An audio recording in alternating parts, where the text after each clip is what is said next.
Imagine building a business from the ground up, fueled not by hefty investment checks or the backing of deep-pocketed venture capitalists, but by sheer determination, resourcefulness, and a relentless drive for success. Welcome to the world of bootstrapping. In our upcoming video, we'll show how bootstrapping works, from starting small and staying lean to growing at your own pace, unencumbered by the strings of external investment. From the humble beginnings of self-funding to the art of frugality and efficiency, we uncover the secrets behind this bold approach to building a business.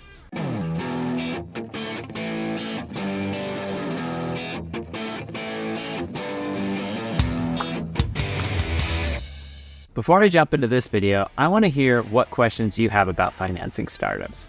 Pop down in the comments and let me know. And while you're there, don't forget to like this video and subscribe to the channel to get more great videos like this one.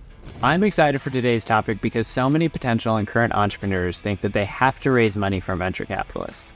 But the reality is that less than 3% of all companies raise money from VCs, and of those, probably half shouldn't. I've also found that so often people use their need to raise money as an excuse to not do the hard things in the company.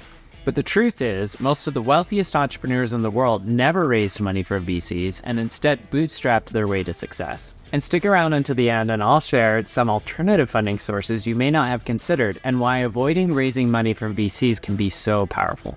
Let's dive in. Bootstrapping refers to the practice of building and growing a company using minimal external sources of funding. Instead of relying on outside investors and loans, bootstrapping entrepreneurs use their own savings, revenue generated by the business, and sometimes resources from friends and family to fund the company's operations and growth. Here are some key aspects of bootstrapping for startups. 1. Self-funding. Bootstrapping founders often use their personal savings or income from other sources to finance the initial stages of the business. This can include covering expenses such as product development, marketing, hiring, etc. And oftentimes, founders will start by doing consulting work and using that income from consulting work to help provide the initial capital to get their business off the ground. Focus on profitability.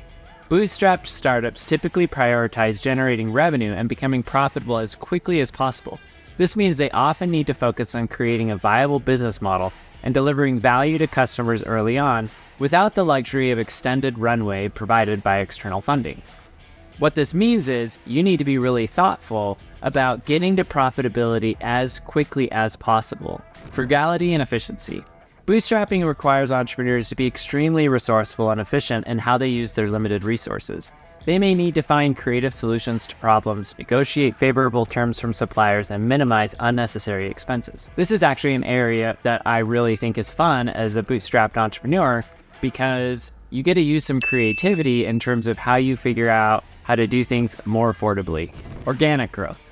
Without the injection of external capital, bootstrap startups tend to grow more slowly compared to those who receive funding from venture capitalists or angel investors.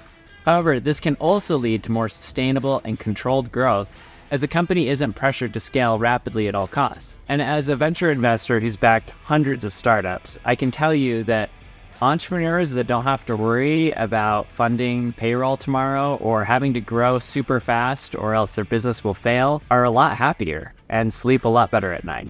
Ownership and control. By avoiding external investors, frankly like myself, bootstrapping founders retain full ownership and control of their company. They don't have to answer to investors or meet specific growth targets dictated by outside parties, allowing them to pursue their vision for the business without any external interference. And honestly, like I tell founders all the time that I meet with, don't raise money if you can avoid it. Push it off as long as you can, because having that sort of flexibility is super, super valuable as a founder. Risk and resilience. Bootstrapping can be riskier than seeking outside funding, as the founders are personally responsible for the success or failure of the business. However, it also fosters resilience and adaptability, as entrepreneurs seek to navigate challenges and setbacks without the safety net of external capital. The real power of bootstrapping is that you control your destiny, and you don't have to report to anyone else or give up control to someone with different goals than you have. You also reap all the rewards of your labor. In fact, did you know that most of the 1% get there by owning most, if not all, of their companies? Just ask the Walton family how well that's worked for them. However, it can be challenging to grow if you don't have some source of funding. You might be able to get a small SBA loan from the bank or a small loan from your friends or family, But I'll tell you about my favorite loan and source of capital: pre-sales from your customers. This can be used at every stage of your company. Just starting out? No problem. Go find a customer and convince them to hire you to build the product they want. Once it's built for them, now you can do it again and sell it to other customers. Platforms like Kickstarter have made it possible to even raise this type of funding from customers you've never met across almost every imaginable business. And it's not just when you're starting the company either. I know a company that generates millions of dollars every year selling lifetime memberships that allowed them to build a robust and costly infrastructure that then allowed them to transition to more annual and one-time fees. The key is to give customers an offer they can't refuse because you're willing to sacrifice some future profits in exchange for cash today. Just be sure that you use that cash to invest in your business and not put it directly into your pocket. Doing so will allow you to accelerate growth and build a robust foundation for your business in the future. Overall, bootstrapping can be a viable strategy for entrepreneurs and one that I fully advocate, especially for those who want to maintain independence, control, and a focus on profitability while building their startup. However, it does require careful planning, discipline, and perseverance to succeed without the support of external investors. It also means that you'll probably take a little bit longer to achieve the success that your business could have without that funding.